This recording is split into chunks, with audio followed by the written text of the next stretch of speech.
there is one line that remains a line which only Ali ibn Abi Talib has said, will say, and none has the audacity to ever say after him or before him. Ask me before you lose me. Wow. I know I am more aware of the paths of the heaven than the paths of the earth. Which means what? Which means the earth is for mortals. Those above mortals know the heavens as well. Yes? That's why in another line it says, لو كشف لي الغطاء ما ازددت يقينا ولا إيمانا.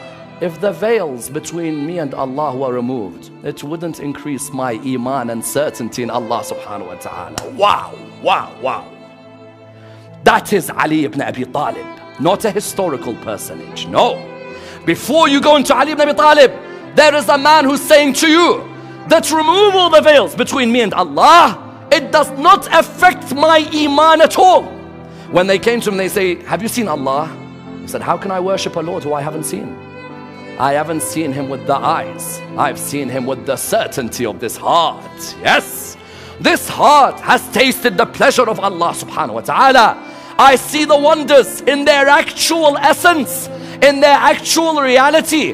When Imam Ali ibn Abi Talib says that we are Umara al-Kalam, we are the princes of speech, of theology, of understanding, of rationality, of reflection. What does he mean? He means every human being sees the reality in their bits. I see the reality as it is.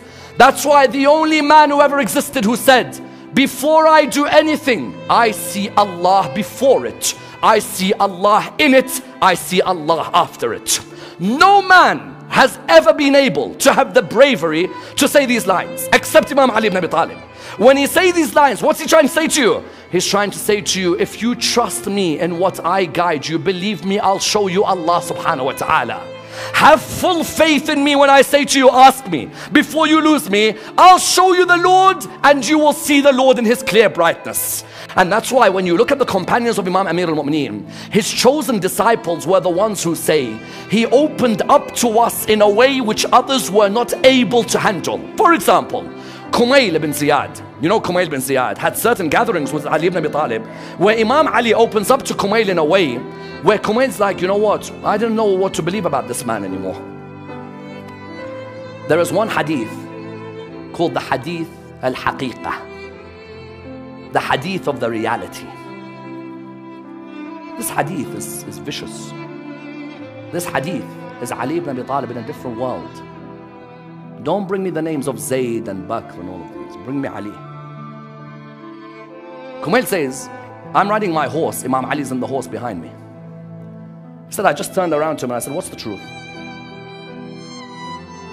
What's the truth? Imam Ali said, what do you have to do with the truth? In one narration, Kumail replies by saying, aren't you the door to God's secrets? In another narration, Imam says to him, or he says to the Imam, aren't I your companion of the secrets? Imam says to him, oh Kumail, what sprinkles in you overflows in me. Oh no. What sprinkles in you overflows in me. Kumail looked at him and said, tell me more. What's the truth? I want to know the truth. Kumail didn't say, I want to know, tell me what the truth is. Imam looked at him and he said, the disclosure of the majesties of glorification without indication. I don't know how to explain it to you because I don't know what that means. If I knew what that means, then I should be an Imam. But that only belongs to Ali ibn Abi Talib. The disclosure of the majesties of glorification without indication. Kumail said, please tell me more. He said, the negation of speculation through the realization of the reality.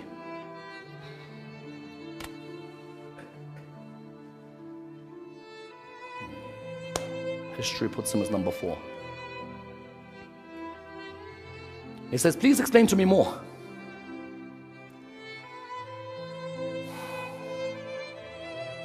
He looks at him and he says to him, the negation of the realities through the rendering of the veil of the secrecies.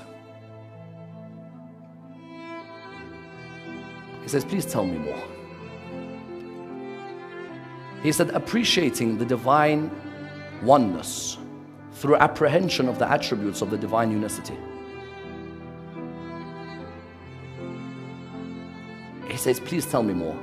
He said, a light that illuminated from the pre-eternal dawn, now on the talismanic tables of divine unicity. Kumayl said, tell me more. He said, no. He said, remove the light. It's now time for Fajr. 5 lines, which were meant to have taken place from Maghrib to Fajr. He starts at Maghrib, somehow it's Fajr. What has occurred in those hours in 5 lines, I don't know. Kumayl says, I never asked him after that.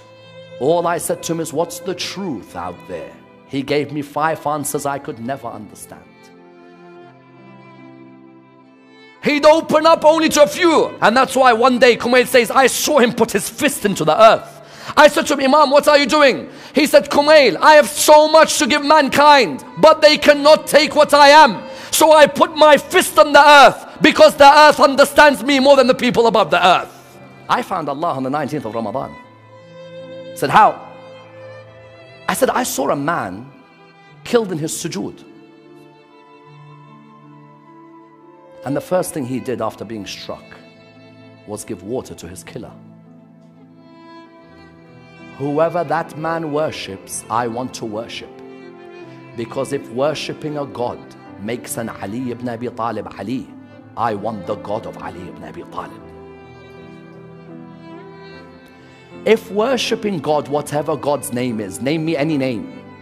If worshipping a God made Ali ibn Abi Talib that humble, I want the God of Ali ibn Abi Talib.